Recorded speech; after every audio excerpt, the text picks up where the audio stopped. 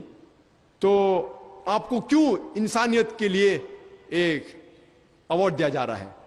تو میں نے کہا کہ آپ کے بائبل میں لکھا ہوا ہے, عیسیٰ علیہ السلام فرماتے ہیں seek the truth and the truth shall free you. آپ حق کی تلاش کرو اور حق آپ کو آزادی دے گا. تو میرا پیشہ ہے حق پھیلانا. میں ایک دائی ہوں, میرا پیشہ ہے حق کی بات پھیلانا. کیونکہ میں حق کی بات پھیلاتا ہوں امریکہ میں بھی آ کے, اسی لیے لوگ نے مجھے یہ انعام دیا ہے. اور اس طرح کی گفتگو شروع ہوئی. اور جب کسٹمز کی طرف میں جا رہا تھا, مجھے پتا تھا, تو میں جان بوجھ کے کہا کہ میں ایک اسلامک کانفرنس کے اندر آیا ہوں. اسلامک کانفرنس, جانچ پڑتال کے لے جاؤ. اور جب میری بیگ کھولتے ہیں تو انہیں ملتا ہے ایک لیکچر کی ویڈیو کیسٹ, جس کا موضوع آج کا موضوع تھا جہاد and terrorism and Islamic perspective. جہاد اور دہشت گردی اسلام کے پس منظر میں. تو کسٹم آفیسر مجھے پوچھنے لگا کہ آپ جہاد میں مانتے ہیں؟ میں بولا بے شک میں مانتا ہوں. عیسیٰ علیہ السلام بھی کہتے ہیں بائبل کے اندر کہ جدوجہد کرو. میں جدوجہد میں مانتا ہوں. آپ کے عیسیٰ علیہ السلام بھی کہتے ہیں. اور پھر وہ کہنے لگے کہ آپ مانتے کہ جھگڑا کرنا چاہیے, دیکھنا چاہیے کس کانٹیکس میں ہے, کیا وجہ کے لیے کوئی لڑنا چاہتے ہیں. لیکن آپ کے بائبل میں جھگڑے کے بارے میں ضرور لکھا ہوا ہے. اگر آپ پڑھیں گے book of numbers chapter number 31, book of numbers chapter 32, book of Leviticus chapter number 31, gospel of Luke chapter number 19, gospel of Luke chapter number 22. اور حوالہ دینے لگا میں. اور عیسیٰ علیہ السلام کہتے کہ یہ تلوار لو, اپنے شاگرد سے کہتے یہ تلوار لو اور جا کے لڑو. تو آپ کے عیسیٰ علیہ السلام کہتے کہ لڑو.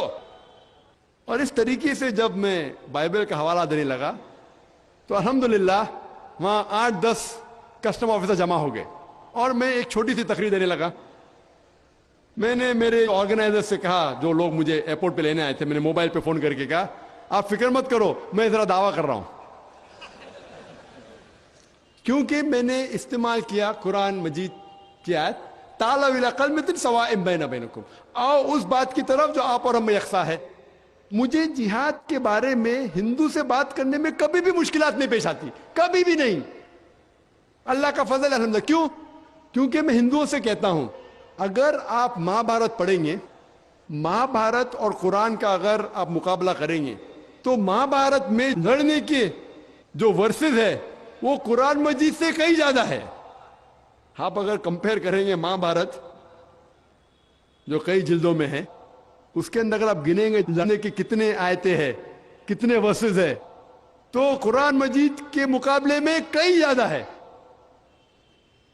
اور بھگوت گیتا جو ہندوؤں کی ایک مقدس کتاب ہے اور سب سے زیادہ پڑھی جانے والی کتاب, وہ ایک مہا بھارت کا حصہ ہے.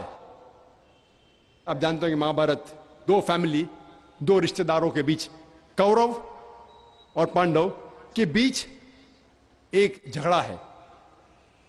اور بھگوت گیتا میں ارجن کہتا ہے chapter number 1 verse number 43, 44, 45, Arjun کہتا ہے کہ میں اس جنگ کے میدان میں نہتا مرنا پسند کروں گا, لیکن اپنے رشتہ داروں کا قتل نہیں کر سکتا. تو پوری بھگوت گیتا کے اندر ارجن کہتا ہے شری کرشن سے کہ میں میرے رشتہ داروں کو قتل کر ہی نہیں سکتا, میں نہتا مرنا پسند کروں گا. اور یہ ساری بھگوت گیتا جو ہے وہ شری کرشن یہ ثابت کرنا چاہتے ہیں ارجن سے کہ لڑنا اچھا ہے. ارجن کہہ رہا میں نہیں لڑوں گا, شری کرشن کہہ رہا لڑو.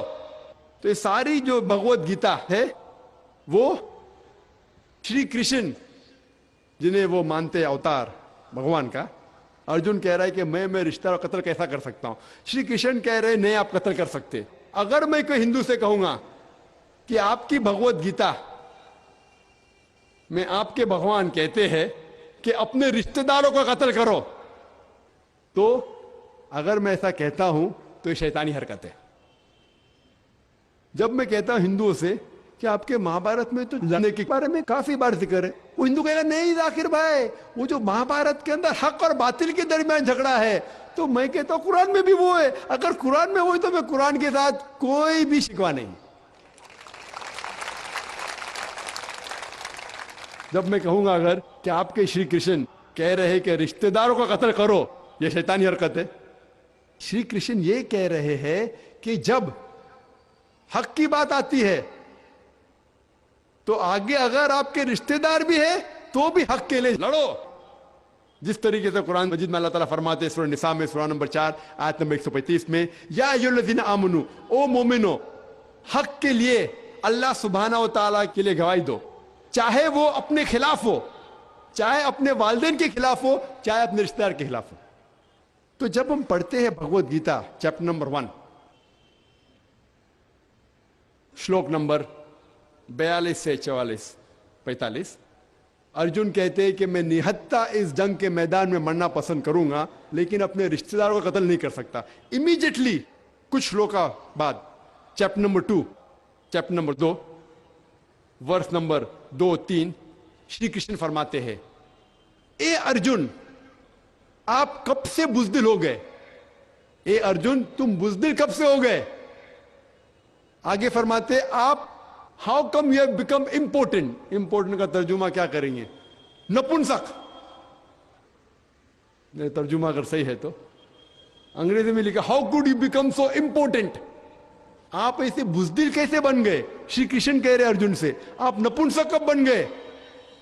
آپ کا فرض ہے شتریہ کا کہ جھگڑا کرنا. پھر آگے آپ جائیں گے شلوکا نمبر 31 32 اور 33 میں شری کرشن کہتے ہیں ارجن سے کہ شتریہ کا فرض ہے، اس کا دھرم ہے لڑنا، اور گرو ہے اس شتریہ پہ جس کو موقع ملتا ہے لڑنے کے لیے. اگر آپ لڑیں گے تو ہی آپ سورگ میں جا سکیں گے. اور کئی جو اسلام کے خلاف جو لوگ کتاب لکھتے ہیں وہ ایک حدیث پیش کرتے ہیں محمد صلی اللہ علیہ وسلم کی، صحیح بخاری کی جلد نمبر 4 حدیث نمبر 46 اس میں فرماتے ہیں کہ اللہ کے رسول کہتے ہیں کہ اگر کوئی بھی جہاد کرتے ہوئے اس کا قتل ہو جاتا ہے تو وہ جنت میں جائیں گا، اور اگر وہ زندہ لوٹتا ہے تب اسے اس جنگ کی دولت ملتی ہے. تو کئی لوگ اس حدیث کی بنیاد پہ اسلام کے خلاف اور کہتے یہ کیسا مذہب ہے؟ اگر آپ لڑیں گے اور قتل ہو جائیں گا جنت پائیں گے. تو یہ کیسی کتاب ہے، کیسا قرآن ہے، کیسی حدیث ہے جہاں لوگوں کو لڑنے پر مجبور کر رہا ہے، کہتا ہے جنت میں جائیں گے. افسوس کی بات ہے کہ یہ غیر مسلم اپنے خود کی کتاب نہیں پڑھتے. جب آپ بھگوت گیتا پڑھیں گے chapter number 2 chapter number 2 shloka number 37 shloka number 37 وہاں شری کرشن فرماتے ارجن سے کہ او کنتی کے بیٹے، اے ارجن اٹھو اور لڑو. اگر جنگ کے میدان میں تمہارا قتل ہوگا تو آپ سیدھا سورگ میں جائیں گے، اگر آپ زندہ لوٹیں گے تو آپ کو اس جنگ کی دولت ملیں گی. ہو بہو صحیح بخاری کا ترجمہ. Bhagavad Gita chapter number 2 shloka number 37. افسوس کی بات ہے کہ ارون شوری نے خود اپنی بھگوت گیتا نہیں پڑھی. اگر پڑھا ہوتا تو ضرور قرآن مجید میں نقص نہیں نکالتا، حدیث میں نقص نہیں نکالتا. کس نے ریٹ پیٹیشن فائل کیا تھا کلکتہ کے اندر کہ قرآن مجید کو بین کرنا چاہیے. چند سال پہلے آپ کو پتا ہوگا کلکتہ میں ریٹ پیٹیشن، قرآن مجید کو بین کرنا چاہیے کیونکہ قتل کرنے پہ لوگ کو کہتا ہے. اگر قرآن مجید بینڈ ہوگا اس کے پہلے مہابھارت کو کرنا ہوگا. میں جانتا ہوں مہابھارت میں جو ذکر ہے وہ حق اور باطل کے درمیان، اچھی بات ہے. اور اکثر مذہبی کتاب میں آپ پائیں گے کہ کہاں نہ کہاں لڑنے کا ذکر ہے، لیکن یہ جھگڑا باطل کے خلاف ہے. اور اگر حق کے لیے لڑنا پڑے، جان بھی جائے تو ساری مذہبی کتاب میں لکھا ہے کہ کوئی حرج نہیں. لیکن افسوس کی بات ہے کہ غیر مسلم یہ قرآن مجید کی آیتوں کو صرف لے کے حوالہ دے کے کہتے ہیں کہ یہ ظالم مذہب ہے.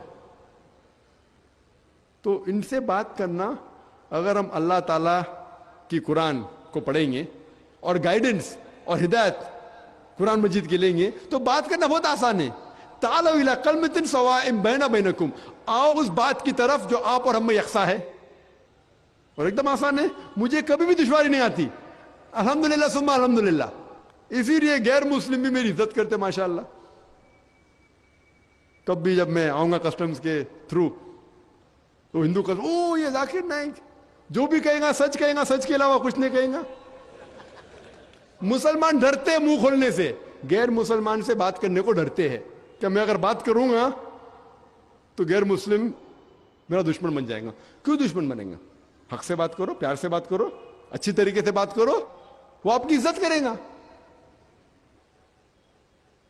آج اور ایک غلط فہمی ہے کہ اسلام تلوار کے زور پہ پھیلا، اور اس تقریر کے آخری میں اس سوال کا جواب دوں گا اور پھر تقریر ختم کروں گا. یہ جو غلط فہمی ہے کہ اسلام تلوار کے زور پہ پھیلا، اس کا جواب ایک محرک جس کا نام ہے ڈیلیسی اولیری، وہ لکھتے ہیں ایک کتاب میں Islam at the cross road, page number صفحہ نمبر 8 پہ وہ لکھتے ہیں کہ تاریخ گواہ ہے کہ یہ افواہ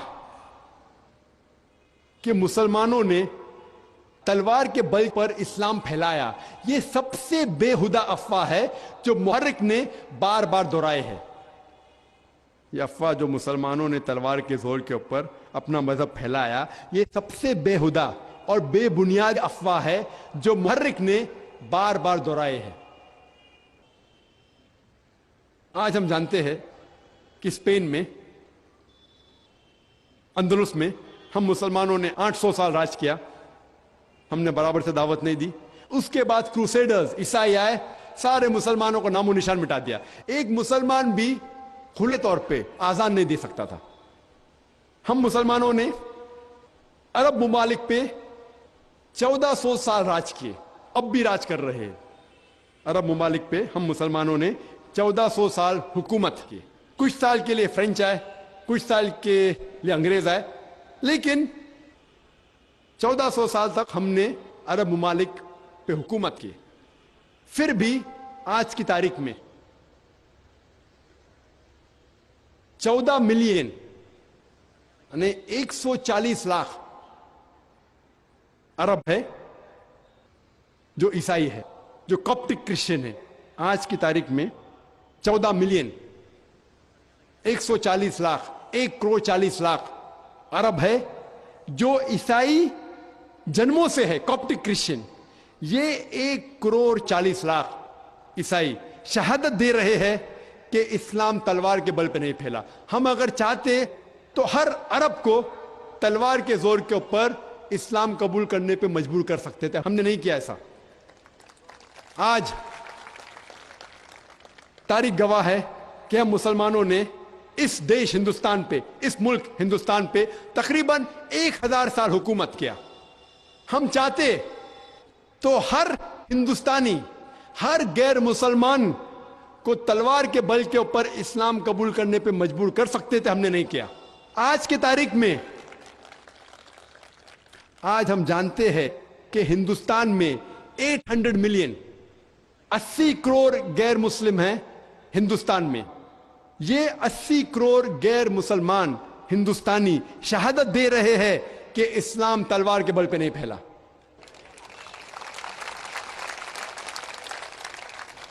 آپ جب بھی کوئی ہندو کو ملتے ہیں یا غیر مسلم کو ملتے ہیں، آپ اسے کہہ سکتے ہیں کہ آپ شہادت دے رہے ہیں کہ اسلام تلوار کے بل پہ نہیں پھیلا. اگر ہم مسلمان چاہتے تو ہر غیر مسلم کو تلوار کے بل پر اسلام قبول کرنے پہ مجبور کر سکتے تھے، ہم نے نہیں کیا. یہ اسلام میں اس کی اجازت ہے ہی نہیں. اللہ تعالیٰ فرماتے ہیں سورہ بقرہ میں سورہ نمبر 2 آیت نمبر 256، لا اکراہ فی الدین، اسلام میں زبردستی نہیں ہے، دین میں زبردستی نہیں ہے. حق باطل سے صاف ہے. آپ حق پیش کرو, قبول کیے تو الحمدللہ, نہیں قبول کرے تو چھوڑ دو. ہم کسی کو تلوار کے بل کے اوپر یا بندوق کے نوک کے اوپر اسے اسلام قبول کرنے پہ مجبور کر ہی نہیں سکتے. یہ اسلام میں اس کی اجازت ہے ہی نہیں. تو یہ غیر مسلم جو ہندوستان میں ہیں وہ آج شہادت دے رہے ہیں کہ اسلام تلوار کے بل پہ نہیں پھیلا. آج جو ملک ہے جس میں سب سے زیادہ مسلمان ہیں وہ ہے انڈونیشیا. کون سی مسلم فوج انڈونیشیا گئی تھی؟ کون سی مسلم فوج ملیشیا گئی تھی جہاں 50% سے زیادہ مسلم ہیں؟ کون سی فوج ایسٹ کوسٹ آف افریقہ گئی تھی جہاں اتنے مسلمان ہیں؟ کون سی تلوار؟ اللہ تعالیٰ فرماتے ہیں سورہ نحل میں, سورہ نمبر 16 آیت نمبر 125, ادعو الی سبیل ربک بالحکمہ والموعظۃ الحسنہ وجادلہم بالتی احسن. سارے لوگوں کو بلاؤ اللہ تعالیٰ کی طرف حکمت کے ساتھ اور حسن کے ساتھ, اور ان سے بحث کرو اچھے طریقے کے ساتھ. یہ تلوار جو لوگوں کے دل کو چیر رہی ہے وہ حکمت کی تلوار ہے, اچھے اعمال کی تلوار ہے. ایک رپورٹ پیش کی گئی تھی ریڈر ڈائجسٹ المائنک ایئر بک میں, جو پھر سے چھپی تھی پلین تھروتھ میگزین میں. ایک تحقیق کی گئی تھی کہ 50 سال کے درمیان, سن 1934 ٹو 1984, اس 50 سال کے درمیان 1934 اور 1984 کے درمیان, اس 50 سال کے درمیان کون سا مذہب سب سے زیادہ پھیلا؟ اور یہ غیر مسلمانوں نے یہ تحقیق کی تھی. تحقیق میں یہ پتا چلا کہ ان 50 سالوں میں سب سے زیادہ مذہب جو پھیلا وہ ہے اسلام, 235%. عیسائیت صرف 47%. میں یہ پوچھنا چاہتا ہوں ان 50 سالوں میں 1934 اور 1984 کے درمیان, ان 50 سالوں میں کون سی جنگ لڑی مسلمانوں نے جو غیر مسلمانوں نے اسلام قبول کیا؟ کون سی جنگ لڑی تھی؟ آج کی ریسرچ, آج کی تحقیق یہ کہتی ہے کہ سب سے زیادہ پھیلنے والا مذہب امریکہ میں ہے اسلام, سب سے زیادہ پھیلنے والا مذہب یورپ میں ہے اسلام. میں یہ پوچھنا چاہتا ہوں کہ کون سا مسلمان امریکہ میں تلوار کے بل کے اوپر امریکن لوگوں کو اسلام قبول کرنے پہ مجبور کر رہا ہے؟ میں یہ جاننا چاہتا ہوں کہ کون سا مسلمان یورپ میں ہے جو یورپین لوگوں کو تلوار کے بل کے اوپر اسلام قبول کرنے پہ مجبور کر رہا ہے؟ کون مجبور کر رہا ہے؟ آج کا میڈیا یہ کہہ رہا ہے کہ اسلام میں خواتین کے حقوق نہیں ہیں, اسلام خواتین کو ذلیل کر رہا ہے. شاید وہ یہ نہیں جانتے کہ جو امریکن, یورپین اسلام قبول کر رہے ہیں 65% سے زیادہ خواتین ہیں, عورتیں ہیں. اگر اسلام عورتوں کو ذلیل کر رہا ہے تو یہ امریکن خواتین, امریکن عورت اسلام کیوں قبول کر رہی ہے؟ یورپین عورتیں اسلام کیوں قبول کر رہی ہے؟ کیونکہ اسلام میں ان کے مشکلات کا حل ہے, وہ تنگ آ چکے اس زندگی کے بارے میں. تو میڈیا کتنا بھی اسلام کے خلاف ہے. میں اس آیت میں مانتا ہوں, اللہ تعالیٰ فرماتے سورہ عمران میں, سورہ نمبر 3 آیت نمبر 54 میں, آیت نمبر 54 میں, وَمَكَرُوا مَكْرَ اللَّهُ وَاللَّهُ خَيْرُ الْمَاكِرِينَ. انہوں نے سازش کی, اللہ سبحانہ و تعالیٰ نے بھی پلاننگ کی. اللہ سبحانہ و تعالیٰ سب سے بہترین پلان کرنے والا ہے. سب سے بہترین جو پلان کرنے والا ہے وہ اللہ سبحانہ و تعالیٰ. کتنا بھی میڈیا اسلام کے خلاف ہے, اسلام اتنا ہی پھیل رہا ہے. آپ کو شاید پتا نہیں کہ 11 سپٹمبر 2001 کے بعد جو میڈیا اسلام کے خلاف بات کر رہی ہے, 9 مہینے میں 11 سپٹمبر 2001 کے بعد 9 مہینے میں 34,000 سے زیادہ امریکنوں نے اسلام قبول کیا. یو کے میں اسٹیٹسٹکس کہتی ہے کہ 9 مہینے میں 11 سپٹمبر کے بعد 20,000 سے زیادہ یو کے لوگوں نے اسلام قبول کیا. جتنا بھی انٹرنیشنل میڈیا اسلام کے خلاف بات کر رہی ہے اتنا ہی الحمدللہ اسلام پھیل رہا ہے. کیونکہ اللہ سبحانہ و تعالیٰ کا وعدہ ہے, کم از کم 3 جگہ میں اللہ تعالیٰ وعدہ دیتے ہیں. سورہ توبہ میں سورہ نمبر 9 آیت نمبر 33 میں, اور سورہ صف میں سورہ نمبر 61